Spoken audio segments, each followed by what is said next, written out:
arsala rasulahu bil huda wa dinil haq liyuzhirahu 'alad dini kullih wa kafaa bi la ilaha illallah wa ashhadu anna Muhammadan abduhu wa rasuluh la nabiyya ba'dah. Allahumma fassalli wa sallim ala hadzal nabiyil karim wa ala ahlihi wa ashabihi ajma'in. Amma ba'du, faya ibadallah, usikum wa iyaya bitaqwallah, faqad fazal muttaqun. Ittaqullaha haqqa tuqatih wa la tamutunna illa wa antum muslimun. A'udzu billahi minasy syaithanir rajim. Bismillahirrahmanirrahim. Lan yanalallaha luhumuha wala dima'uha walakin yanaluhu taqwa minkum. Kadzalika sakhkharaha lakum litukabbirullaha ala ma hadakum wa basyiril muhsinin. Shadaqallahul azim. Surat Al-Hajj ayat 37. Allahu akbar, Allahu akbar, walillahil hamd. Kaum muslimin dan muslimat sidang Idul Adha yang berbahagia, kembali kita pada kesempatan kali ini untuk tetap selalu bersyukur kepada Allah Subhanahu wa taala, yang mana sampai saat ini Allah Subhanahu wa taala tak bosan-bosannya mencurahkan rahmat dan karunia-Nya kepada kita semua,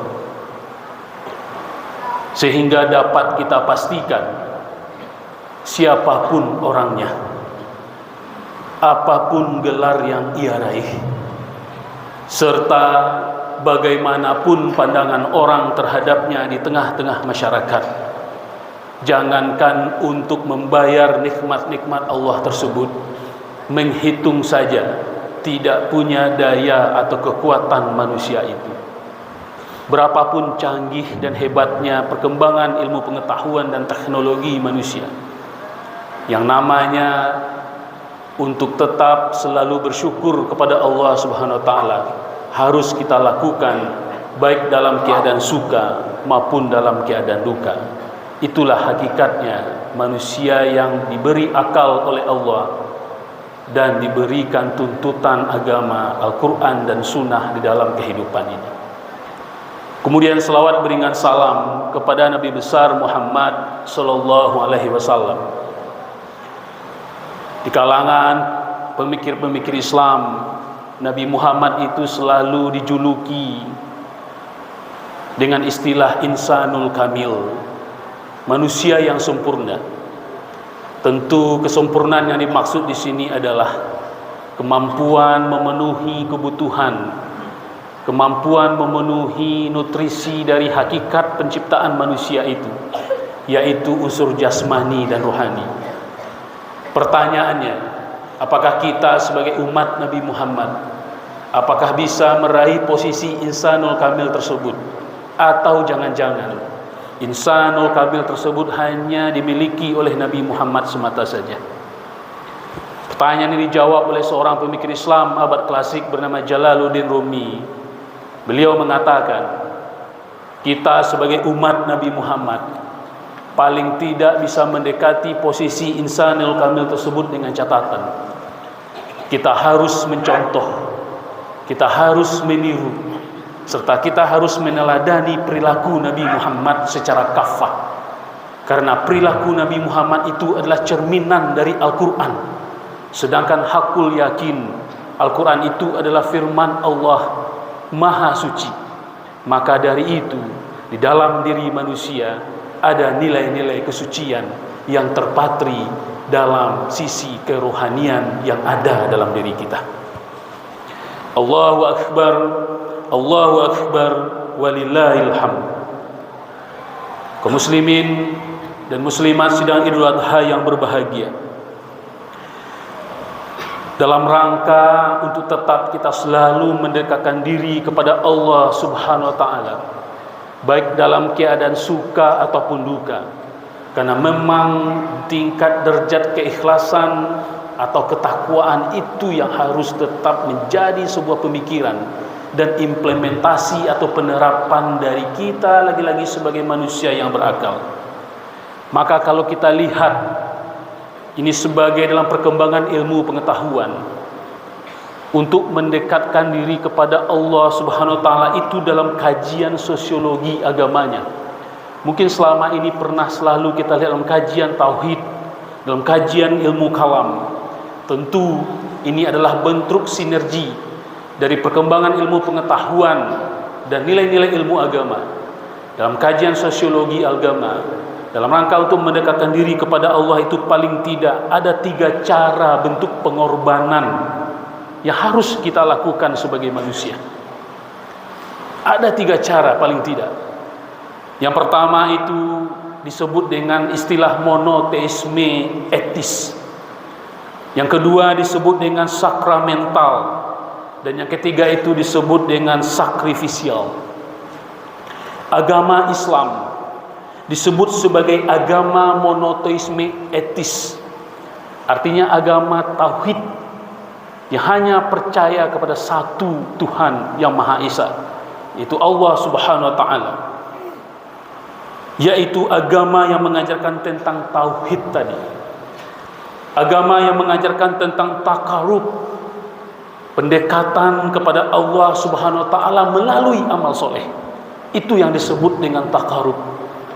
Pendekatan kepada Allah Subhanahu wa taala melalui amalan-amalan soleh yang kita lakukan. Dan kemudian yang dimaksud dengan agama sakramental yang kita sebutkan tadi, yaitu mengajarkan keselamatan diperoleh seseorang atau umat hanya dengan mengikuti ritual-ritual kesucian agama semata saja. Sedangkan yang kita sebut yang ketiga tadi agama sakrifisial, atau bahasa sederhananya adalah agama sesajen, yaitu mengajarkan pendekatan diri kepada Tuhan itu melalui sajian-sajian atau pengorbanan, apakah itu disebut binatang atau bahkan manusia yang dipengorbankan itu sendiri. Maka dalam kaitan ini, ajaran agama Islam melakukan pengorban itu merupakan tindakan mendekatkan diri kepada Allah Subhanahu wa taala, yaitu hari raya Idul Adha. Yang tidak bisa disebut hari raya Idul Adha ini sebagai agama sesajen tadi, atau agama sakrifisial tadi, atau disebut dengan agama yang kita sebut nomor 2 tadi, sakramental. Tetapi Islam itu disebut dengan agama monoteisme etis yang mengajarkan tentang tauhid dan takarub dengan pendekatan amalan-amalan soleh.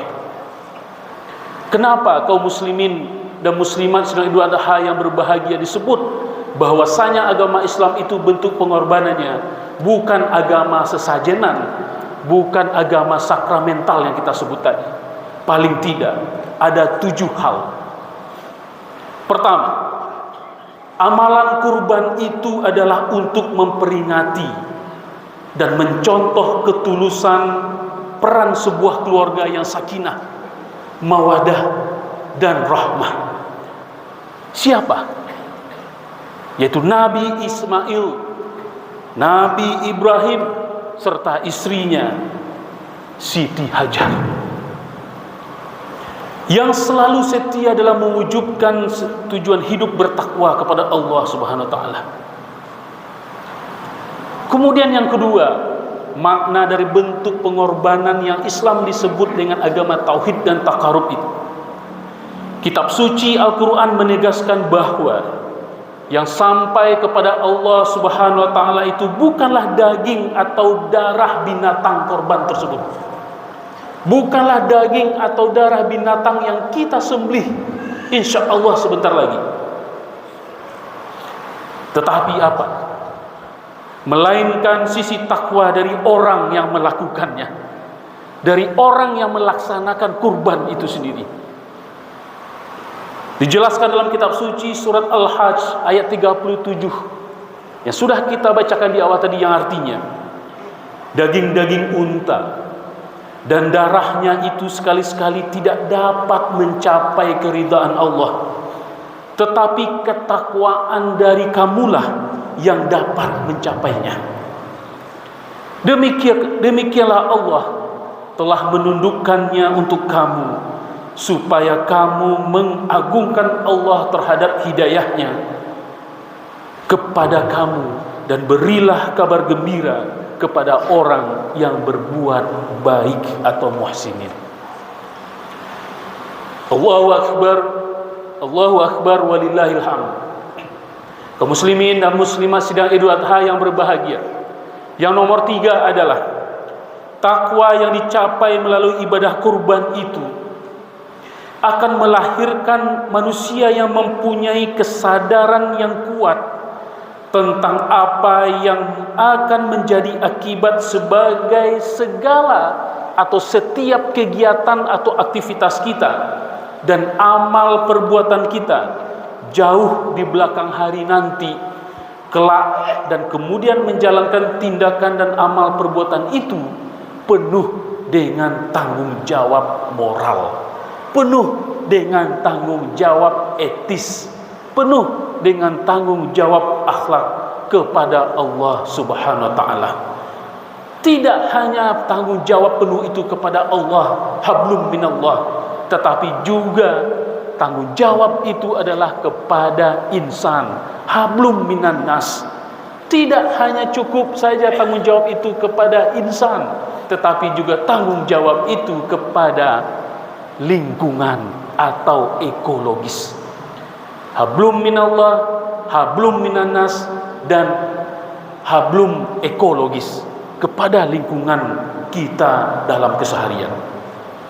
Yang keempat, bahwa penyelenggaraan kurban itu adalah untuk menanamkan pendidikan sosial berupa perhatian yang lebih besar kepada siapa? Kepada kaum fakir miskin, dengan membagikan sebahagian daging korban itu untuk mereka. Hal ini dijelaskan dalam kitab suci Al-Quran surat Al-Hajj ayat 36 yang artinya, dan unta-unta itu kami jadikan untukmu bagian dari syiar agama Allah. Kamu banyak memperoleh kebaikan padanya. Maka sebutlah nama Allah di saat kamu akan menyembelihnya dalam keadaan berdiri dan kaki-kaki telah terikat korban itu. Kemudian apabila telah rebah atau mati, maka makanlah sebahagiannya, dan beri makanlah orang yang merasa cukup dengan apa yang ada padanya, yaitu yang tidak meminta-minta dan orang yang meminta-minta. Demikianlah kami tundukkan unta-unta itu untukmu agar kamu bersyukur. Kelima, bekerja dengan sungguh-sungguh dan bekerja keras dengan jerih payah sendiri untuk meraih kesuksesan adalah hakikat hidup yang bermakna. Sementara itu, pengorbanan adalah tuntutan perjuangan yang tak mungkin terelakkan.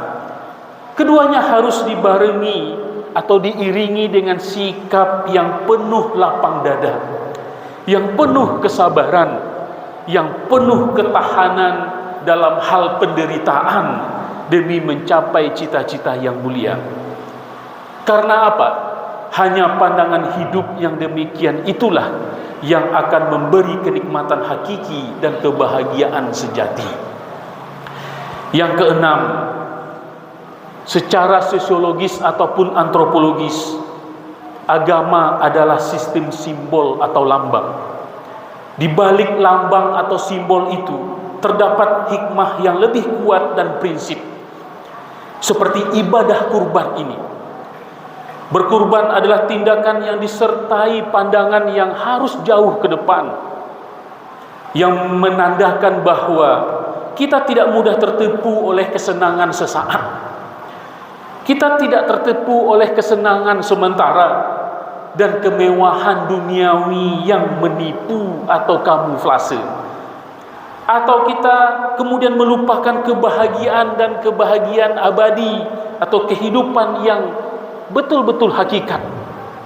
Maka dalam kaitan ini Rasulullah SAW bersabda yang diriwayatkan oleh Tirmidzi, yang artinya adalah orang yang bijak itu adalah orang yang mampu mengendalikan hawa nafsunya dan beramal untuk kehidupan sesudah matinya.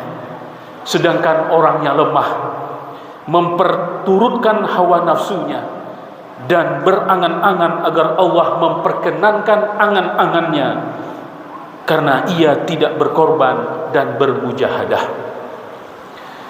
Yang ketujuh, mukmin yang istiqomah atau yang mukmin yang konsisten sungguh pantang jika sedang menderita atau di saat mendapat cobaan dari Allah, baik dalam keadaan kesusahan, lalu meratapi nasib dan menyesali perjalanan hidup di dunia fana ini, kemudian kehilangan gairah dalam kehidupan.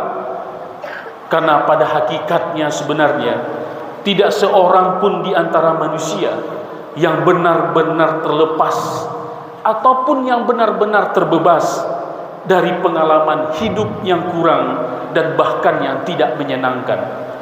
Tidak ada kita semua manusia itu dalam keadaan suka saja, tetapi dipastikan manusia itu pasti berada selalu dalam keadaan suka ataupun duka. Justru kita harus menerima penderitaan itu dengan sabar untuk menanggungnya.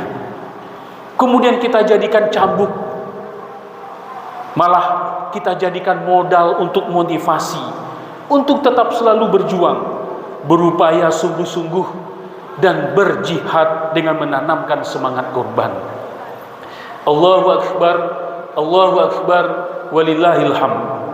Kaum muslimin dan muslimat sidang Idul Adha yang berbahagia, dengan semangat pengorbanan yang tinggi seperti yang dilakukan oleh Nabi Ibrahim, Nabi Ismail, dan Siti Hajar, yang telah mencapai puncak makrifat keagamaan yang paling tinggi, maka tentu tarbiyah atau pembelajaran bagi kita adalah kita harus selalu mendekatkan diri kepada Allah Subhanahu wa taala dengan ridho atau ikhlasnya. Kita akan mendapatkan kebahagiaan abadi atau kebahagiaan yang hakiki. Semangat berkorban inilah salah satu faktor untuk meningkatkan kualitas mukmin dan kualitas istiqomah, dan mampu memicu kemajuan umat dalam ilmu pengetahuan, serta kita dalam bidang iktishadi dan bidang pendidikan khususnya. Bagi saudara-saudara kita yang sedang melaksanakan prosesi ibadah haji, nah tentu makna yang bisa kita kandung atau kita raih dalam prosesi ibadah itu adalah mengandung beberapa pesan, bahwa ketika manusia mau berusaha keras dan bertawakal kepada Allah dan bersahabat dengan alam, maka alam akan membalasnya pula dengan kebaikan. Sebaliknya, manakala yang kita lakukan terhadap alam atau lingkungan adalah sebuah keserakahan dan sebuah perusakan, maka alam juga akan membalasnya dengan kerusakan yang mengakibatkan bencana bagi manusia dan juga bagi makhluk hidup lainnya. Misalnya banjir, kekeringan, krisis air, tanah longsor, luapan lumpur, kebakaran hutan, kekurangan bahan pangan, merebaknya hama dan penyakit hewan dan manusia, dan sebagainya. Itu semua adalah merupakan balasan alam terhadap manusia, karena akibat perilaku manusia selama hidup di dunia ini melakukan keserakahan, melakukan kerusakan, dan tidak mampu bersahabat dengan alam atau lingkungannya. Karena apa? Sebagaimana yang kita sebutkan di awal tadi, kita sebagai manusia yang berakal dan beragama, hubungan kepada Allah, hubungan kepada manusia, dan hubungan kepada alam itu atau lingkungan wajib selalu kita lakukan penerapan-penerapan yang baik.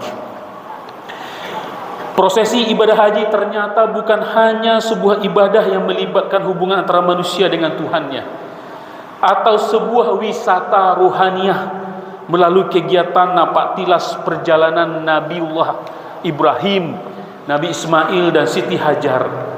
Tetapi pada saat yang sama, sebagaimana yang kita sebutkan tadi, bahwasanya memberikan pesan kepada setiap orang yang berhaji untuk memiliki kesadaran lingkungan sebagaimana tercermin dari ihram dan tanah haram. Dengan demikian dapat disimpulkan bahwa kemabruran ibadah haji itu tidak hanya dilihat dari atribut-atribut lahiriah semata saja, akan tetapi harus tercermin dalam perilaku, dalam sikap, dalam attitude, penerapan perbuatan baik atau ma'ruf dari orang yang sudah berhaji terhadap lingkungan sosialnya dan lingkungan alamnya. Jika umat Islam di negara kita ini sudah berhaji, bahkan banyak pula yang berhajinya lebih dari 2 kali, namun demikian kenyataan menunjukkan kepada kita bahwa jumlah jemaah haji yang jutaan tersebut ternyata tidak berbanding lurus dengan kualitas hidup masyarakat kita, terutama jika ditinjau dari aspek moral, dari aspek akhlak, dari aspek etis. Jutaan jemaah haji di tanah air yang terus bertambah dari tahun ke tahun ternyata belum bisa mempengaruhi dan merubah kehidupan bermasyarakat dan berbangsa di tanah air kita ini. Perpecahan dan pertentangan antar umat Islam dan antar kelompok masih tetap masih terjadi pada hari ini. Praktek-praktek korupsi bukan makin berkurang, bahkan tetap terus naik ratingnya. Akan tetapi justru semakin merajalela perbuatan-perbuatan yang tidak baik itu dalam kehidupan masyarakat. Pertanyaannya kaum muslimin dan muslimat sedang Idul Adha yang berbahagia, apakah kita dan juga saudara-saudara kita yang sudah berhaji, yang jumlahnya jutaan di negara kita ini, benar-benar telah berhaji atau benar-benar telah menjadi manusia haji, atau hanya sekedar melakukan ritual fisik haji, bahkan sekedar ritual berwisata. Wallahu alam. Allahu akbar, Allahu akbar, walillahil hamd. Akhirnya marilah kita sama-sama menundukkan muka dan hati. Kita berdoa ke hadirat Allah. Semoga Allah berkenan mengabulkan doa kita. Ya Allah, berikan kekuatan, keteguhan, ketaatan, keikhlasan kepada hati kami semua, sebagaimana Allah telah memberikan kepada Nabi pilihannya, Ibrahim alaihissalam. Ya Allah, Ya Aziz, Ya Alim, Ya Muhaimin, Engkau tahu apa yang ada di hati kami. Kami hamba-Mu yang datang mengharap ridho-Mu. Jadikanlah lidah kami yang selalu sibuk berzikir menyebut nama-Mu, Ya Allah, dalam setiap pelaksanaan tugas yang Engkau amanah dan berikan kepada kami. Jadikanlah kalbu kami yang selalu penuh cinta padamu, Ya Allah. Jadikanlah kemampuan kami yang selalu memenuhi panggilan-Mu, Ya Allah. Ya Allah, kami mohon cahaya-Mu, kami mohon kemuliaan-Mu untuk kalbu, untuk mata, untuk telinga, untuk lidah yang sering bersalah. Karena tanpa nur-Mu, Ya Allah, tentulah kami akan sesat. Ya Allah, Ya Rahman, Ya Rahim, kami mohon padamu, Ya Allah, tunjukilah kami jalan yang lurus dan benar, jalan yang Engkau ridhoi, bukan jalan yang Engkau tidak sukai atau Engkau benci. Dan jauhilah kami dari jalan orang-orang yang sesat, Ya Allah, bukakanlah mata hati kami untuk menerima hidayah-Mu, ampunan-Mu terhadap dosa-dosa yang kami lakukan dalam hidup ini. Ya Allah, ya Rabbal Alamin, sungguh lemah hamba-Mu ini ya Allah. Sungguh begitu banyak perbuatan dosa yang telah kami lakukan. Maka pada hari ini ya Allah, dari relung hati kami yang sangat dalam, kami hamba-Mu yang selalu bergelimang dosa, memohon ampunan kepadamu ya Allah, wahai Zat yang Maha Ghafur. Ya Allah, Engkau Maha Pengampun. Ampuni pula dosa-dosa kedua ibu bapak kami, saudara-saudara kami, para pahlawan dan syuhada pemimpin kami, baik yang masih hidup maupun yang sudah meninggal dunia. Berikan kelapangan pikiran dan kehidupan kepada mereka yang masih hidup, dan kenyamanan di alam akhirat bagi yang sudah tiada. Ya Allah, jadikanlah amal ibadah kami sebagai penebus dosa dan kelalaian kepadamu. Segala puji dan doa hanya kami mohonkan kehadirat-Mu. Semoga Engkau berkenan mendengar dan mengabulkan permohonan kami. Ya Allah, Tuhan yang Maha Pengasih, berikan kasih sayang-Mu pada kami, sehingga kami dapat menikmati kehidupan yang bahagia dan sejahtera di dunia fana ini. Begitu juga berikan kasih-Mu agar kami hidup damai dan nyaman di alam akhirat nantinya. Ya Allah, kami mohon kepadamu, kiranya kami dapat mengakhiri kehidupan ini dengan baik, husnul khotimah, dan hindarkanlah kami dari kematian yang tidak baik, su'ul khotimah.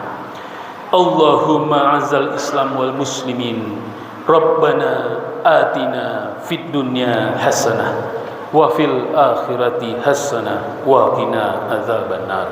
Assalamualaikum warahmatullahi wabarakatuh.